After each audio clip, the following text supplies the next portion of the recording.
Mana bu xabarni ko'rdinglarmi? O'zbekistonlik ayol turkiyalik sevgilisini qariyb 20 ming dollarga uxlatdi.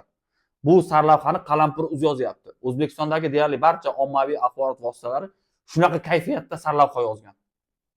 Bu nima demoqchiligimni tushundinglar-a? Xuddi o'zbekistonlik ayol Turkiyaga borib, atayin bitta erkakni topib, uni uxlatib yuribdi, sevgili qilib. O'zbekistondagi o'sha saytlarni obunachilarida ham shunaqa xulosa kayfiyat paydo bo'lgan. Bularni buzuq sarlavhasini deb. Endi nimaga bular qarshi tomonni eshitmaydi? Mana shu Qalampir uzdi o'zida qo'yilgan videoni eshitinglar endi boboyning gapini. Daha önce evlendim ama böyle duygular yaşamadım. Aşık oldum, gözlerim kararlandı. Gözüm bir şey görmüyordu. Kuruşuma kadar veriyordum ona. Ana nima dedi? Daha önce evlendim dedi. Oldin uylangandim, oila qurgandim, lekin bunaqa his tuyg'ularni men his qilmagandim deyapti. Ko'zim ko'r bo'ldi. Tiyinimgacha unga berishga rozi edim deyapti. Nega Qalampir o'z buni qilmaydi? Tushunmadim O'zbekistondagi saytlar. Darrov o'zbek ayolni yomonotlik qilmasdan. Endi qolganini eshitamiz. İkinci bahar hayali hangi yollarda kayboldu? 56 yaşında hayatımın aşkını buldum derken hayatımı mahvettim. 56 yoshida hayotini aşkini topdi. Sen 56 yoshda nima, sevgili qidiradigan yoshdanmisan 56 yoshda?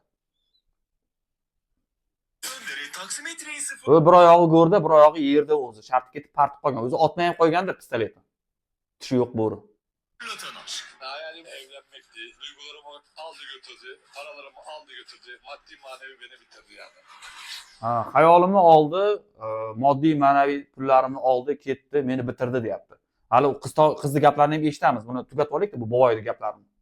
İstanbul'da tek başına yaşıyordu 56 yaşındaki taksi şoförü Recep Önder. Kendinden 20 yaş küçük Özbekistan uyruklu aşkıyla ikinci baharını yaşamayı hayal ederken iddiasına göre yaklaşık 900 bin lira dolandırıldı. Özbekistan uyruklu Gülbahar beni evlilik vaadiyle dolandırdı. Ben Gülbahar'la evlenmek istedim, bir yuva kurmak istedim. Ama o kedinin fareyle oynadığı gibi benimle oynadı. Gördüğüm zaman içim kıpır kıpır oluyordu. Ama onun niyeti dolandırmakmış yani.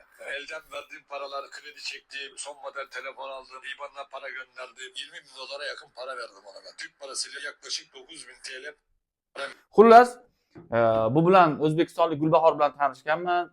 Uni sevib qoldim. Uni ko'rganda his tuyg'ularim boshqacha qilardi. Titrardim deyapti uni ko'rganda, sevib qolganidan. Shunaqa sevib qolgan bu. 56 yoshda. Adrenalin oshib ketgan qazi-pazib. Keyin bunga telefon olib bergan, sovg'a olib bergan, ko'ngliga qaragan, endi IBANiga pul tashlagan, qo'ldan naqd pul bergan. Baraka topkur. Pastkuda har bitta bergan sumini yozib bergan ekan, tiyinigacha, kurushigacha yozib borgan ekan. Shunaqa ham erkak bo'laman, shunaqa ham sevasanmi sen? Sevgidan kuydim-da undan ko'ra. Allo. Ayojon video qilyapti, munosib telefon qilib boraman. Videoni tugatib olay. Xo'p, pas qo'yaman. Xo'p. Endi Gulbahorning gaplarini eshitamiz. Kendi taksicilik yapıyor. Nereden bulmuş 20 bin dolarını? Mesela öyle o kadar para verse gözüküyor. Ben almadım ama 20 bin dolar almadım. Tanıştığı Recep Önder'in zaman içinde rakipliğiyle gönlünü fethettiğini söylüyor. 2023'te Türkiye'ye geldim. Ben Recep'in taksisine indirimle tanıdım. Bu kadar tatlı bayanmışsan bana numara verir misin dedi. Taksi lazım olur sana, bir şey olur. İyi tamam abiyim diye. 2023-yilda Gulbahor Turkiyaga kelgan. Birinchi marta turk tilini bilmaydi. Kimdir lokatsiya tashab bergan, qarindoshi lokatsiya bo'yicha borish kerak bo'lgan, taksiga o'tirganda telefonni bergan lokatsiyani. Mana shu lokatsiyaga meni olib bor deb. Keyin taksichi bundan telefon raqamini so'ragan. Chiroyli ayon ekansan, ko'zga yaqin ekansan deb. Bermayman degan. Ber, men senga ortiqcha narsalarni qilmayman. Boboda sen turkchani yaxshi bilmas ekansan, taksi kerak, bir narsa kerak bo'lishi mumkin, yordam kerak bo'lishi mumkin. Men senga yordam beraman deganda telefon raqamini olgan. Bana diyor ki gel ben ile yaşa diyor. Ben diyor ki sen çok fazla tanımıyorum. Bir ay 2 ay konuştum ama biraz şeymiş, değişik insanmış. Ben de yaşayamam. Ana, aytayapti. Buni o'zi aytgan. Ishlama, keyin men bilan yasha deyapti mana boboy. O'zi 20 yosh kichkina qizga. Ishlama, men bilan birga yasha deyapti. O'zingga 20 yosh kichkinaga. Tenging topsang bo'lmasmidi? Evleniyoruz mu? O sizi sevdiğini söylüyor. Ama gerçekten ilk sevmiştim ama sevdiğime şimdi pişmanım. Ne gibi? Durmadan çocuklarım küfür etti. Çocukların ölüsünü gör, ağzından kas kustun falan falan çok kötü laflarını konuşuyordu. Zorundan geliyordu. Yaptığı işle ilgili hakkında ortaya atılan iddia. Men oldin buni ko'rishdim, gaplashdim, sevdim deb aytayapti. Men ham sevgandim deyapti, lekin endi pushaymon qildim deyapti ayol, qiz. Chunki bu boboy haqorat qilgan. Buni 3 ta o'g'li bor ekan, 3 ta bolasi bor ekan. Bolalarning og'zidan qon kelsin debdi. Boboyni qahratonanosini qaranglar, so'kinishini qaranglar. Bolalarning og'zidan qon kelsin. O isqirt lo'lalarga o'xshab. Gülbahar'ın Recep Bey tarafından eğlence mekanında çalıştırılmak istendiğini mi söylüyor? Ben masa salon anda çalışmıyor. Önce Daymakov'da ayakkabıda çalıştı. Tekstilde de çalıştı. Ondan şimdi ev işlerinde temizlikte çalışıyorum. Ana nima deyapti qiz? Men oldin ayakkabıda çalışdim, keyin temizlikda çalışdim. Nima edi? Tekstilda çalışdim deyapti. Hozir temizlikda çalışyapti. Ya'ni ishlagan ayol kelib turib Turkiyaga kelib ishlagan, maqsadi bu narsa bo'lmagan. Sevgililik qilaylik, men bilan yasha degan bo'lsa, qani yashab ko'ray degan. O'zi aytayapti videoda. 2-3 oy gaplashib ko'raylik, men seni yaxshi tanimayman degan. Bana dedi, ben yine evlen dedi. İstesen de kimliğini çıkart. Beni geçen mekanında çalıştırma isteyen oldu. Ben dedim yok, bana kimlik de lazım değil. 20 bin dolarlık dolandırıcılıkla suçlanan Recep Bey'in daha önce başka bir Ha. yerini Menga deyapti. Men senga uylanaman, men senga kimlik qilib beraman, makonlarda ishlataman seni deb bu taklif qilgan bu erkak o'zi. Nega buni qalampir qiz yoki kunuzlar bu qizni gapini eshitmasdan unaqa yerga uryapti? Hayronman, borku o'sha xotinni o'rnida bo'lganda qalampir uzdi, kunuzdi, O'zbekistondagi hamma o'sha uni yomonlaganlarni hammasini bitta sudga berardim. baskı yaptığı belli. Obrazini tushuntirgani uchun. Bana da TikTok'tan birisini bul dedi, paralı insanla dedi. Parasını bul dedi, çal da benim yanıma geldi. Ben senin arkanda duracağım dedi. Ben dedim yok, TikTok'a Mana TikTokda jonli yayın ochib deyapti, bitta puldor odam topib men bilan yasha deyapti. Uni pulini o'g'irla deyapti, keyin oldimga kelib men seni himoya qilaman degan. Bu boboy o'zi bundan foydalanmoqchi bo'lgan 56 yoshda. Sevdim deydi yana. tamam çıkabilirim ama dedim istemem. Kimsenin parasını almam, gözüm de yok dedim. İhtiyacı olmamasına rağmen Recep Önder'in zorla para gönderdiğini anlatıyordu 20 yaş küçük sevgilisi. Bana bir kuruş paran gerek yok. Ablama da gönderme, bana da gönder. İstemem dedi. O dedi ki yok dedi, ben kendim göndereceğim dedi. Sen isteme dedi. Ne kadar gönderdi ablanıza o sırada? Bir kere $1000, $1500 da gönderdi, $500 da öyle gönderdi, parça parça gönderdi. 20 yaş Buni o'zi pul jo'natgan boboyni o'zi menga kerak emas deb aytgan. Eng qiziq hozir yana bitta video bor, ko'rasizlar. Unda vashi boshqacha. Hozir men gapni eshitaylik, yana bitta joyi bor. sevgilisinin Safa Endi qaranglar. Turkiyaga ketayotgan ayollar yoki chet elga ketayotgan ayollar. Men bitta narsani aytib o'tishim kerak. Meni fikrimni endi eshitayotganlar. Bir ayol oilasi buzildi, o'rtada bolalari bor, ikkinchi marta erga tegmoqchi. Misol uchun, kimning niyati bo'lmaydi? Ko'chada bunda yurgandan ko'ra erga tegsa mayli, men misol uchun qarshiligim yo'q, negrga tegsa. Endi bitta narsani esingizdan chiqarmanglar. Gulbahor aytayaptiki, men u bilan 2-3 oy gaplashib ko'rdim deyapti. Çok deyishikli ekan deyapti. U bilan gaplashib ko'rdim, o'zgaruvchan odam ekan deyapti. Nimaga endi duch kelgan odamga tegib ketish kerak? Bir marta xato qildi, o'rtada bolalari bor. Ikkinchi martasida endi qiz bola emas, bokira emas, qo'pol qilib aytganda, bemalol yashab sinab ko'rib olishi mumkin. Shar'iy nikoh qilsin, yashasin, ko'rsin. O'ziga qaraydimi? Faqat kunduzi atir sepib yuradimi yoki kechqurun ham o'ziga atir-patir sepib, erkak kishi ayol kishini oldi o'zini toza ozoda tutadimi? Mana bu narsalar hammasi muhim. Topish tutishi qanday, oldin qamalmaganmi, sochi bitlamaganmi? Bu ko'p narsa muhim keyingi hayotda bor-ku. Birinchi hayotda xato qilgan odam ikkinchi hayotida ko'p narsani e'tiborga olish kerak bo'ladi. Tem bo'la ayollar. Men misol uchun bu xotinni 2-3 oy yashab ko'rdim deganiga qoyil qolyapman. Darrov qaror qabul qilmasdan yashab ko'ryapti. Puli bormi, nomida uyi bormi, mashinasi o'zinikimi, bo'yinda qayta kreditlari yo'qmi, oldin qamalib chiqmaganmi? Ya'ni o'ziga qarab yuradigan porядочный erkakmi? 56 yoshda bo'lganda ham agar normal odam bo'lganda, o'ziga qarab yuradigan, misol uchun pul-muli bo'lganda, ham buni ham o'zini ta'minlaydigan erkak bo'lganda Gulbahor emas, boshqasi ham tashlab ketmasdi buni hech qachon. Shar'iy nikoh qilib yashasin. Agar haqiqatan buni ta'minlaydigan, buni himoya qila oladigan erkak bo'lsa, gapiga javob beradigan, o'zini tutib olgan porядочный erkak bo'lsa, keyin uylanadi qonuniy nikohdan o'tib. Kim tegmaydi? Tegadi, конечно. Bor tegaman deganlar. Buni o'zida ko'p gap bor, buni saphiqni o'zida. Hozirda o'sha boshlovchi ko'rsatgan videoni ko'rsataman. Meni tepa sochim tikka bo'ldi buni ko'rib. Buni qaranglar. Merhaba, nasılsınız? Tamam da ben ondan hiç para sormadım. Ayol kelyapti, qaranglar. Qanday anaqa ayol? Yaxshi ayol ekan. Srozi kelgandan keyin hamma bilan ko'rishyapti. Yaxshimisizlar? Mana salomlashyapti. Tarbiyasi borligi ko'rinib turibdi. Kendisinin cebinde de çalmadı. Silah dediler, parasını almadı. Kendi verdi. Niye verdi? Ana, men deyapti, bundan pul so'ramadim deyapti. Boshiga pistolet tiramadim deyapti. Cho'ntagidan olmadim deyapti. O'zi berdi deyapti. O'zbekistondagi ommaviy axborot vositalari. Dalboyoblar desam men haqorat bo'lib qoladi. Dalboyob haqoratga kirmaydi akınca. Dalboyoblar.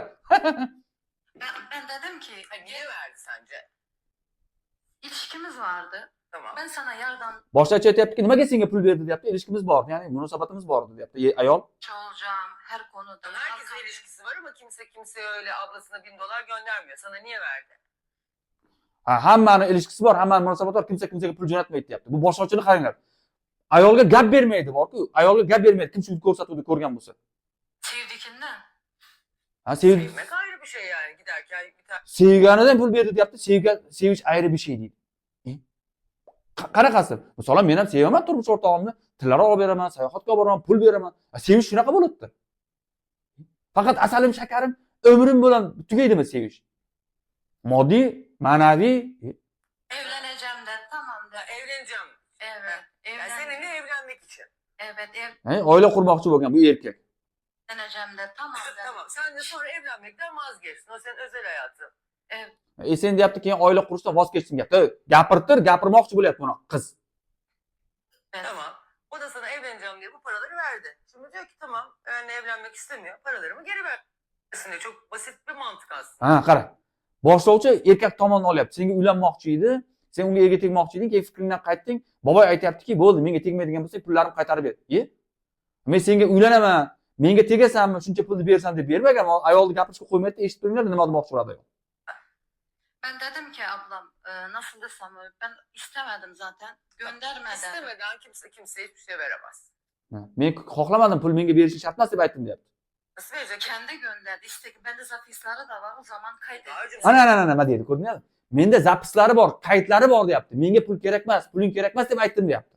O'zbekistondagi saytlar, ahmoqlar, dalboyoblar aytayapti, menda zapisi bor, skrinshotlari bor, zapislari bor, qaydlari bor deyapti. Men pul so'ramadim undan deyapti. O'zi berdi deyapti. Sizlar qanday qilib buni firibgarga chiqaryapsizlar? O'zbekistondagi saytlar, Kunuz, Qalampuruz. Senin ablana parayı göndermek için bir numara gerekmiyor mu? Tamam da beni Ya kim verdi ya senin ablanın banka Ablamın hesabını? pasaportunu ben attım. Niye attın? Doğum gününde dedi ben sana da para göndereceğim. Ana, tug'ilgan kuningga deyapti, men senga deb pul beraman deyapti. Opachasini pasportini tashlagan mana bu ayol. Tug'ilgan kuningga beraman degan, firibgarlik qilib menga pul ber, uy olay demagan. Tamam dedim. Ablam pasaportunu kendim attım. 200 dolar Senin, para ablan, gönderdi. tamam, senin ablana nasıl para 200 dollar gönderdi deyapti. gönderebilir ya bir adam? Ben çalışıyordum. Dedim ki ben şimdi işteyim. Ablam Senin ablan bekar. Ha, men ishdaman deyapti. Mayli opam pasportiga yuborsang yubor deb opasini pasportini yuborgan. Tug'ilgan kuningga degani uchun. Sen bu boshlovchi, seni opang bekormi deyapti. Yani opachang ham ersizmi deyapti. Boshlovchi qara, shaxsiyatga o'tib ketyapti. Evet yok. Öyle. Evli. Onun Evet. kocası demiyor mu bu adam niye benim karıma para gönderiyor? Bilmiyor ki. Bilmeden gönderiyor. Ha. Aytayaptiki, opachang so'ramadimi? Senga opachangning eri so'ramadimi opachingdan? Nega bu turk erkak senga pul yuboryapti? Kim bu erkak deyapti. Bu erkak aytayaptiki, bilmiyor-ki deydi. Qanday bilmiyor-ki? Ne bilmeden gönderiyor ya. Kocası bilmeden. Kocası biliyor. Hayır Kocası bilmiyor. Kocası değil mi? Biliyor. Türkiye'den bir tane adam sarı çizmeli Bilmiyor. Mehmet abi benim karıma niye para Ben gönderiyor? bunu şey dedim ablama. Bu ile ilişkim var. Şey. Ha. O nasıl biliyor? Ha, opachasiga aytgan. Bu bilan taniyman. Opachasini eriga ham aytgan. Ha, men bu bilan sevishayotgandim. Men bilan yaxshi ko'rishayotgandi deb aytgan. Tug'ilgan kunimga pul jo'natyapti degan. Falan da ablama söyledim. Hı hı. Bana dedim. Bana Ablan da dedim ki, demedi mi kızım? Senin ne işin var? Adam niye bize para göndersin? Senin ilişkin varsa git gez eğlen. Gidin sinemaya tamam. Sen niye adamdan para alıyorsun demedi mi ablan sana? ben dedim ki ablama. Bak Gülbahar. Kimse kimseden para alamaz kardeşim. Senin eğer zaten ailen bu zihniyette olmasa bana baksana der sana. Tamam Senin da de beraber olduğun adam bana hangi hadle para gönderiyor der. Acından ölürsün. Gene de gidip bir adamdan almazsın para. Bu kadar basit yani. Qara, gapirishga qo'ymayapti. Sening nima ishing bor? Chaqirchi bitta o'sha turkiyalik ayolni yoki boshqa bir ayolni. Bu ayol hali ham og'ir bosib olgan. Meni tepa sochishim tikka bo'ldi. Gapirtirishga bermayapti. Ne bo'lganda sen og'zingni yop, sendan so'rab olamanmi? Menga sevaman dedi, sevgini isbotladi, pul yubordi o'zi deydi. Tekingami berish kerak? Qo'pol qilib aytgan. Tekingami yotib turish kerak bu sassiq bilan. Kural net. tamam o zaman Hiç ilişkim vardı parti, abla. ilişkin. Ablacığım sen hayat kadını mısın? Tekin bo'lsa da, ha? Tamam ilişkin varsa ilişkinden nasıl sana adam para Mesela verecek? sevgili de ikimiz Sevgiline beraber. nasıl para vereceksin? Hı? İnsan sevgilisine niye para versin ya? Tamam da kendim Inson sevgilisiga nega pul bersin deyapti. Mana hurmatli ayollar, qanday qilib inson sevgilisiga pul berar ekan? Mana katta boshlovchining gapini qara. Inson sevgilisiga nimaga pul bersin deydi. Sen ering umringda bermagan bu, boshlovchiga pul bermagan bu. verdim diyorum cebinden çalmadım. Tamam Ablam sen ya, ben burada ne bir yapayım? temizlik işine girsen en az alacağın gene 1500-2000 dolar. Bir yerde kalacaksınız, paranızı göndereceksiniz. Eve giriyorsun, alacaksın. Niye sen bir adamdan para istiyorsun? Ne münasebet? Ben istemedim diyorum. Kendi gönderdi. Ya ne Zapisleri kendi de var gönderdi? ya. Kendi gönderdi ne yani? Ben şimdi neyim? Gapini eshitdinglarmi? Sen agar temizlikda ishlagan 1000 dollar, 1,5 ming dollar olarding. Nima qilarding sevishib ilishki yopib deyapti. Baraka topkurlar. как будто bizni o'zbek ayollari u yoqqa borib faqat ishlash kerak. Bularni xulosasida shu bor. Bu boshlovchi ham biladi buni auditoriyasini asosan turkiyalik ayollar ko'rishini. Nuqul shuning uchun mana shu trendga chiqadigan mavzuni olib chiqadi. Biladi o'zbek ayollari Turkiya fuqarolarga turmushga chiqayotganini, ikkinchi, uchinchi xotin bo'libdi. Albatta, bir vaqtning o'zida emas. Biz o'zbeklarning ayollarimiz ahmoq emas. U xotin bilan ajrashsa keyin yashaydi. Hech qachon birovning oilasini buzib kirishi juda kamdan-kam holatda bo'ladi. Birinchi oilasi buzilgan bo'lsa, ikkinchisiga tegishi mumkin. Bu ayol nima deyapti? Sen deyapti, ishlasang $1000, $1,500 temizlikda olarding, uyingga pul jo'natarding, uxlarding deyapti. Senga nima ish kerak edi? Sevish deyapti. Nima senga faqat ishlashga boradi biz o'zbeklar? Xohlasa Amerikaga boradi, xohlasa Janubiy Koreyaga boradi. Bu O'zbekistondagi ommaviy axborot vositalari nega bunga qarshi bayonot bermasdan turib, nega buni yomonlayapsan biznikini demasdan turib, qo'shilib yomonlayapsiz? O'zbek kunimiz, voy firibgar ekan, voy firibgar ekan. Eshit mana buni. Hali boshqa videolar ham bor. Xotinlar chiqib, efir vaqtida xotinlar chiqib, sen meni erimni yo'ldan urding deyapti. Ona o'zbek qiz shokda. Qanday? Men sen tanimayman, sen kimsan deyapti. Bu ona boboy yollaganmi uni? Ko'rinib turibdi-ku. Men misol uchun mana 6 yildan beri turizm sohasida bo'lsam, Turkiyada ishlagan bo'lsam, kim nima ish qilyapti, fohishalar mavzusini olib chiqaman. Yangilik emas meni misol uchun o'sha gaplashayotgan, aytayotgan gaplarim, bu mavzuda ko'tarayotganim, fohisha bo'lsa fohisha ushlab deport qilibdi deb borini borday aytaman. Hop, ko'rganmiz men misol uchun o'sha fohishalikdagi ayolni tirnoqlari bo'ladi, menimcha qoshlari boshqacha bo'ladi. Buni qara, buni ko'rinib turibdi bu ayol bu ish qilmasligi. Bu ayol u ishni qiladigan bo'lganda ayakkabida, temizlikda zotan ishlamasdi. Nima keragi bor bu O'zbekistonliklar, O'zbekistondagi ommaviy axborot vositalari qo'shilib yomonlaganiga asabimiz deyapti. Men shuncha o'zbek tilida qilyapman bu narsani. Turk tilida emas. Men ishim yo'q turklar bu yerda nima deyotgani. Mening munosabatim O'zbekistondagi ommaviy axborot vositalariga. Sizlardan so'rab hech kim sevishmaydi. Xohlasa sevishadi, xohlasa erga tegadi. Tupoylar. Buni ko'ringlar. To'liq videosini. O'zbekistondagi ayollar allaqachon bilib bo'ldi bu Mugaanlidagi ko'rsatuvda bu boshlovchi o'zbekistonlik ayolga, o'zbekistonlik ayollarga qarshi turishini. Bundan oldin ham shu erga tegaman deganda kelin sotdi deb yomonlab qo'shib chiqargandi. Nuqul biznikini salbiy holatimiz chiqardi. Chiqar 30 yildan beri kampirlarga qarayotgan o'zbek ayollarni. 20 yildan beri onasiga qarayapti. $1000, $800 oylik oladi. Ko'tini yuvadi, tualetini yuvadi deb chiqar o'zbek ayollarini.